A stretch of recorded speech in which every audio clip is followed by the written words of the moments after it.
Charlie, querido, ¿cómo vas? Bueno, bien. Bueno, espero que la lluvia no llegue. Bueno, ojalá que no. El frío se va a incentivar sin por ninguna acá. duda.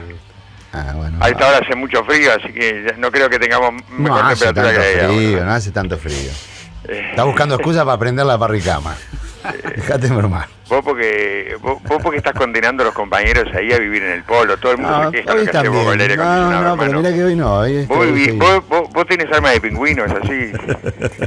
Preguntale a Cucho que debe estar muerto de frío. No, pero hoy estoy ¿No está de sobre todo, Cucho? No, hoy estoy benigno. Estoy bien, Hoy estoy estoy benigno. Hoy, sí. Hoy por ser lunes feriado. Exactamente. Bien. Bueno, en febrero próximo, el último día de febrero próximo, es decir, del año 2019, se termina la concesión de... ¿Cómo explicarlo esto para tener claro? De una de las peores experiencias que ha vivido Maldonado en materia de privatizaciones.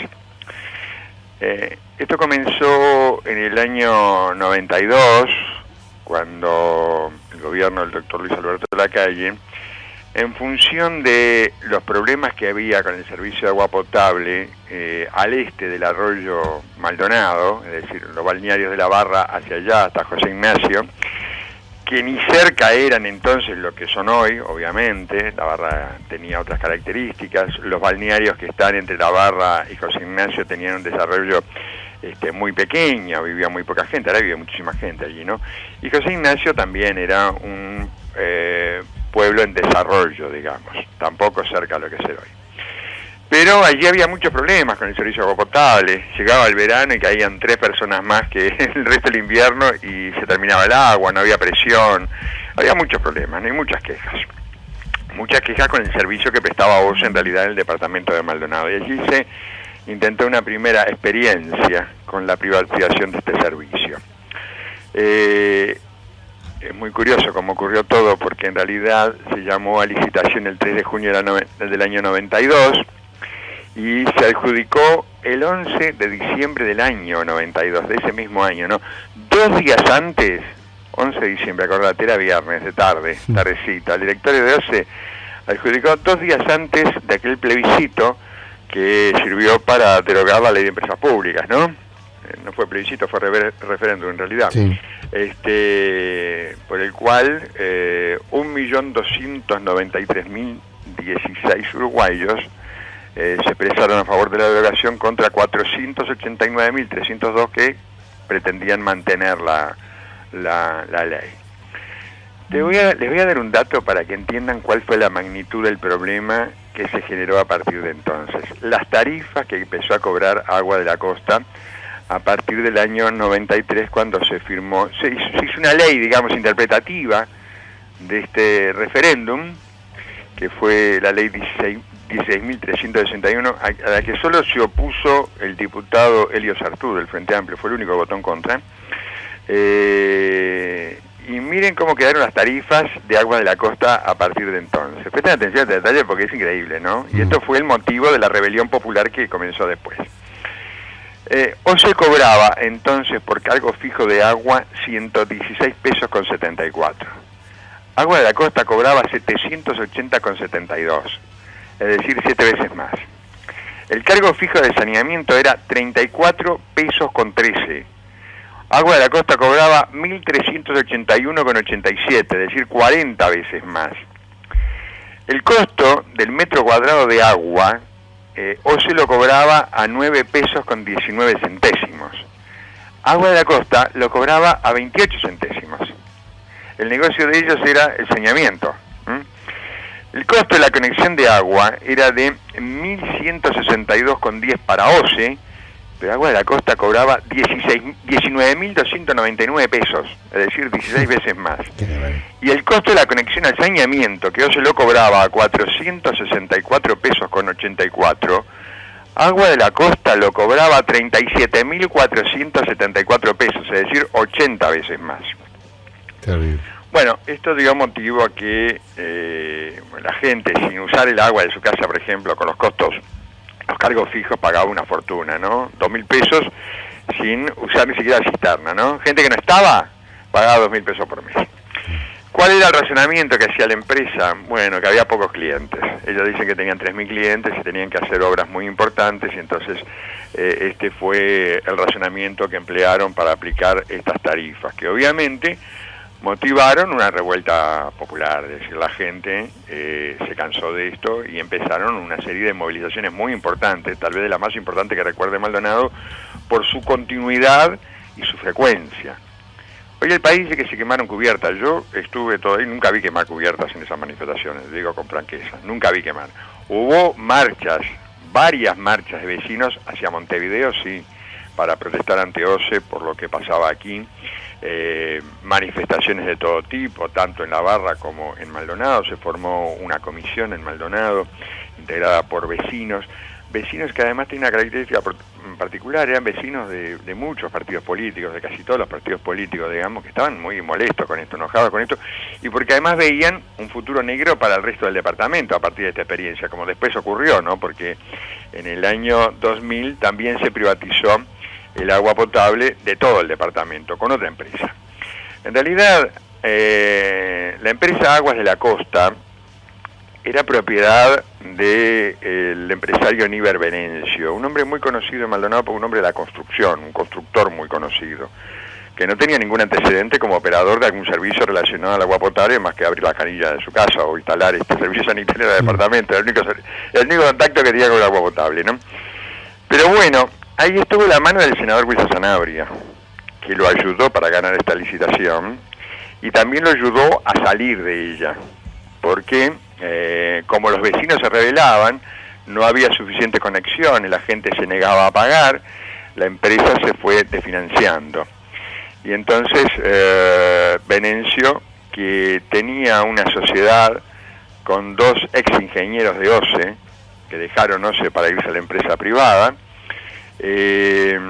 decidió vender su parte, porque tenía una deuda de aproximadamente $2 millones en el Banco Santander, que era lo que le podía costar, digamos, el resto de su empresa constructora. Era una, $2 millones hoy no son nada, en aquel momento era mucha plata, ¿no? Y bueno, y allí estuvo el senador Sanabria también negociando con el Banco Santander para resolver este tema y consiguiéndole la empresa que vino a hacerse cargo, la que se quedó con la parte de Venencio, que fue Aguas de Barcelona, una empresa que es una subsidiaria de la Suez Leonet de Sceaux, una de las empresas proveedoras de agua potable más importantes del mundo y de las más controvertidas también, porque el tema, uno aprendió allí, que nosotros creíamos que el agua potable era como acá en todo el mundo, ¿no? Claro. Y allí aprendimos la enorme cantidad de empresas que se dedicaban a esto y que tenían fuertes intereses en el tema del agua, ¿no? Fue todo un duro proceso de aprendizaje. Bueno, en el año 2006, después del plebiscito que se hizo en el 2004 para mantener el agua en control del Estado, porque, como te decía antes, en el 2000 la empresa, en este caso la empresa vasca, Uragua, se quedó con todo el servicio de agua potable en Maldonado, con un compromiso muy importante, tenía que hacer obras, invertir dinero, construir el saneamiento, no hizo nada. En realidad la única que invirtió plata acá fue OCE, que mejoró toda la red de tendido de agua potable antes de entregarle a la empresa privada el servicio de agua potable. Una cosa increíble, ¿no? Se invirtieron $80 millones en la red, por lo menos eso es lo que se adjudicó la licitación, casualmente a de Odebrecht, casualmente. Mira qué casualidad. Sí, son todas una serie de casualidades que en realidad también uno después que lo ve todo esto en contexto, piensa todo lo que no investigamos, todo lo que no se investigó en el pasado, ¿no? Todo lo que tendría que haber pasado a la justicia. Ese directorio se tendría que ir a la justicia de una. Pero bueno, no pasó eso, ¿no? Lo cierto es que se construyó todo el servicio, la nueva red de agua potable, a un costo de $80 millones. La empresa vasca vino, no invirtió nada, no pagaba el canon, es decir, un montón. Duró 4 años en realidad, se tuvieron que ir porque generó tal repudio en el departamento que efectivamente no duraron acá. Y en el 2004, las elecciones del 2004, ustedes recordarán, se hizo un plebiscito para mantener el servicio de agua potable en manos del Estado.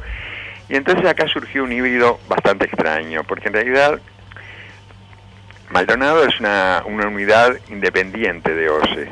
Si bien depende de OCE, está integrado su directorio por gente de OCE, en realidad tiene como cierta autonomía de OCE. Es la unidad de servicio descentralizado de OCE, la UGD, ¿no? Unión General de Descentralización, que está presidida por un delegado nombrado por la Intendencia de Maldonado, y que a su vez esta UGD es la dueña de la mayoría de las acciones de Agua de la Costa.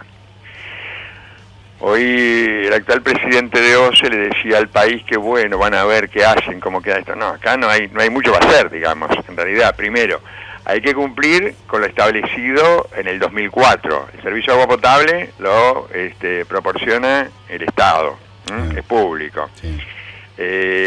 No hay opciones para la empresa. La empresa dice que podría tener opciones 10 años más.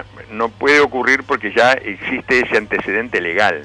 ¿Está claro? Se aprobó todos los servicios más del Estado. O sea que lo único que queda es que OCE se haga cargo de esta empresa, digamos, que seguramente por ahora terminará en manos de la UGD. Ahora, fíjate vos, todo este proceso de privatización de los 90 ocurría cuando OCE Maldonado era un desastre espantoso, ¿no? Era un desastre, realmente.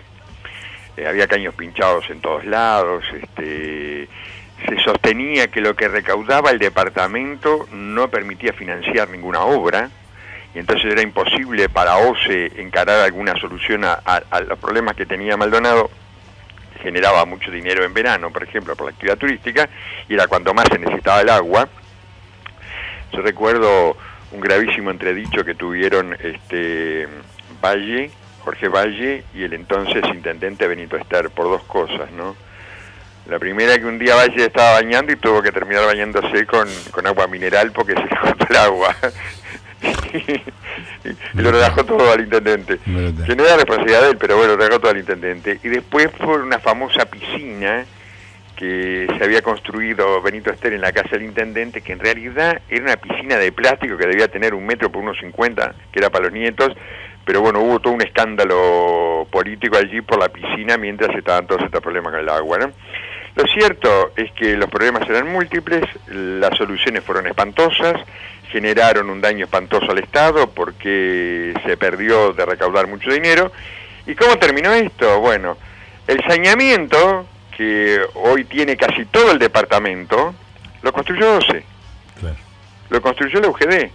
Con fondos, yo te diría que propios casi, o con créditos financiados con los fondos, es decir, se mejoró la recaudación, se mejoró el servicio, se eliminaron las pérdidas de agua. Hoy es muy raro ver una pérdida de agua en la calle. En aquella época era muy común, pero hoy es muy raro ver. Y si hay una pérdida, se soluciona casi enseguida. En aquella época no, podía estar un año igual un caño roto, ¿no? Es decir, se mejoró en eficiencia. De todas maneras, hay un gran debate en la interna de OCE sobre qué hacer con la UGD, porque ahora la UGD es rentable. Claro. Y como el criterio de OCE, que está bien en el fondo, ¿no? El criterio de OCE es la solidaridad, es decir, los lugares que están en mejor situación económica sostienen a los que están en peor situación, es decir, si no, muchas ciudades del país no podrían tener agua porque no recaudan para pagar el mantenimiento del servicio, ¿no? Claro. Bueno, ese es el principio básico que rige a OCE, que de alguna manera está suspendido aquí en Maldonado, porque, bueno, también Maldonado tiene una tarifa diferencial, lo que se llama la tarifa por zona turística, zona costera, que es bastante más importante que la que pagan todos ustedes en el resto del país. Así todo, OCE Maldonado sigue siendo una presa, digamos, ambicionada por mucha gente, después de haber sufrido lo que sufrió, que fueron muchos años. La gente que vive al este del Arroyo de la Barra tiene ese estigma, ¿no? Porque además hubo un daño ambiental espantoso. El agua potable el agua de la que servía para potabilizar la empresa Agua de la Costa provenía de un lugar precioso que se llamaba entonces Laguna Blanca, que está en la zona de Manantiales, que era, ¿cómo te voy a explicar? Era como un tanque australiano natural, digamos, ¿no? Se llenaba con agua de lluvia, pero tenía su propio sistema de filtración, un lugar precioso. Comenzó a ser arruinado cuando se permitió construir un barrio cerrado allí en la orilla, y la gente empezó a andar con lanchas en ese lugar, y bueno, empezó a crecer la hierba, y después, con esta historia de Agua de la Costa, que al ser tan barata el agua potable, la gente gastaba agua a lo bobo, ¿no?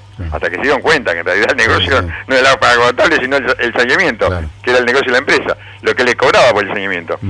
Se terminó el agua. En poco tiempo vaciaron la Laguna Blanca. ¿Y cuál fue la solución que encontró la empresa? La peor de todas. Hicieron un tendido como de 14 kilómetros que iba entre un caño de diámetro muy importante que iba entre Laguna Blanca y el arroyo San Carlos, allí a la salida de San Carlos. Y entonces tomaban agua al arroyo y la bombeaban para llenar la Laguna Blanca. Y se olvidaron que el arroyo San Carlos entonces iba a todas las aguas servidas de Maldonado. O sea, sacaban agua de un pozo negro para llenar un lugar que en alguna época era un lugar precioso, eran aguas límpidas, ¿no? Bueno, pero además tendieron caños de plástico enterrados muy cerca de arriba, digamos, en la arena, que se rompían permanentemente, las materias fecales desbordaban en la playa. Fue un espanto lo que hicieron. Y bueno, una etapa que seguramente terminará en febrero próximo y que debe servir, porque yo creo que estas historias 2x3 adquieren algún pujo nuevo, ¿no? Alguien aparece con una idea de este tipo. Ahora hay una historia con el riego, que sería interesante que se tomara en cuenta este antecedente, porque después que está hecho nadie sabe lo que va a pasar. Es así. Acá los vecinos al este del Arroyo Maldonado, nadie les avisó antes que las tarifas iban a ser tan colosales, ¿no? Bueno, hay que estar atentos, de todo, realmente. Bueno, te mandamos un abrazo. También un abrazo a ustedes, un saludo cordial a todos los oyentes. Dale, nos juntamos mañana. Chau. Hablamos de lo que está hablando la gente. Y generamos juntos nuevas tendencias de conversación. Rompecabezas.